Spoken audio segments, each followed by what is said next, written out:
The newly added US sanctions on the Chinese semiconductor sector has a series of targeted updates to its exports regulations concerning semiconductors and associated technologies with respect to China. 2 of the 9 new rules stand out given the scale of both the short-term and long-term impact that they will cause. Hello and welcome to VARINDIA News Hour.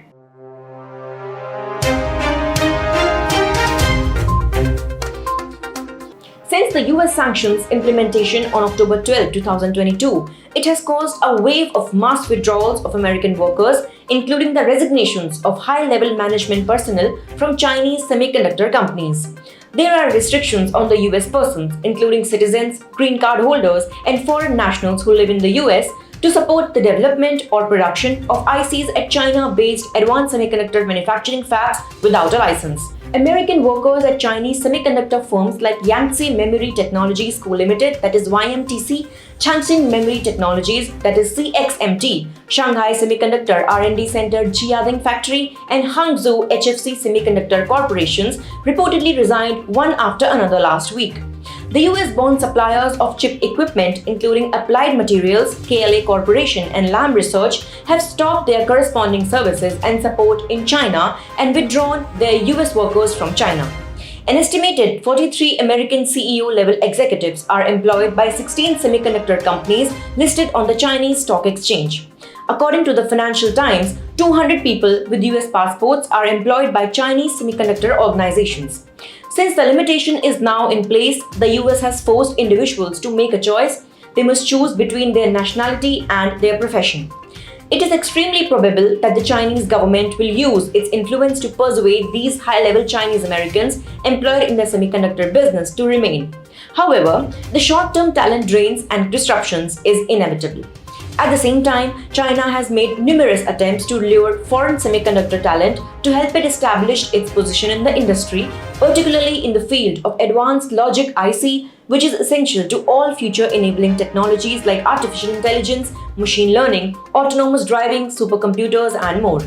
Without a doubt, this ban is a major blow to China's advanced semiconductor sector, which is already struggling to be at the leading edge of the semiconductor industry.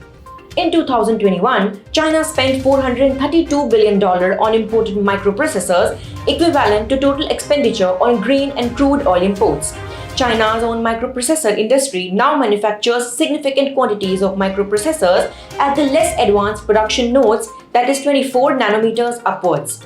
But China is still a long way from being able to produce microprocessors at the most advanced production nodes, now 5 and soon to be 3 nanometers. The production of these advanced nodes is dominated by 2 corporations, and they are the Taiwan Semiconductor Manufacturing Corporation and South Korea's Samsung. Let us now look into today's headlines in VARINDIA. VikasPurohit quits as Tata Cliq's chief executive.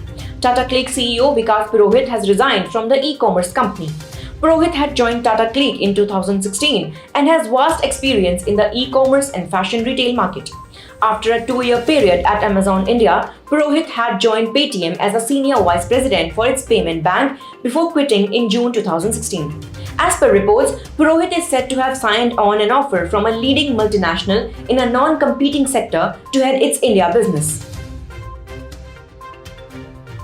ED arrested key conspirator in Syndicate Bank fraud case.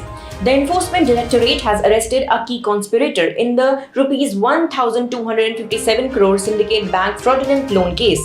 The accused is a resident of Chandigarh and was produced before a special court in Jaipur. He has been sent to 10 days police custody till October 25. During the investigation conducted by ED, it has been revealed that the accused was a key associate of Bharat Bomb and he received around Rs 85 crore proceeds of crime generated out of the fraud. OracleCloud expands its partnership with Nvidia by adding more Nvidia chips. Oracle Corp and Nvidia Corp announced that they are expanding their partnership and adding tens of thousands of Nvidia's chips to boost artificial intelligence-related computational work in Oracle's cloud. The expanded partnership comes as more companies use AI and it has become more complex, requiring an increase in data center infrastructure events. The expansion includes Nvidia's A100 and its most advanced H100 graphics processing unit. Users complain iPhone 14 having SIM not supported bug. Several users of the latest iPhone lineup have complained about the SIM-related issue, and Apple has officially acknowledged the flaw. Some users of the iPhone 14, iPhone 14 Plus, iPhone 14 Pro and iPhone 14 Pro Max may see a message that reads SIM not supported appear on their device. According to Apple's memo, users shouldn't attempt to restore the phone and should wait for the pop-up to close. Customers must go to an Apple store or an authorized service provider instead to seek technical support to fix the issue.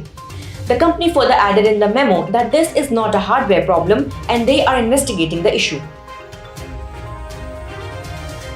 Layoffs costing Amazon $8 billion annually. According to leaked internal documents, Amazon is losing and replacing workers at such a rate that it's costing the company $8 billion annually. The files, which include several internal research papers and spreadsheets, stated that Amazon should be using tracking data more to keep employees. The report is the latest indication that Amazon is having serious issues retaining employees, and it reveals the company's estimate that its attrition rate costs it almost $8 billion a year across its global consumer field operations team. That's all for now. Please like, share, comment and subscribe to VARINDIA News Magazine. You can download the VARINDIA app from Google Play Store and Apple App Store for the latest news and updates. Stay tuned. Thank you.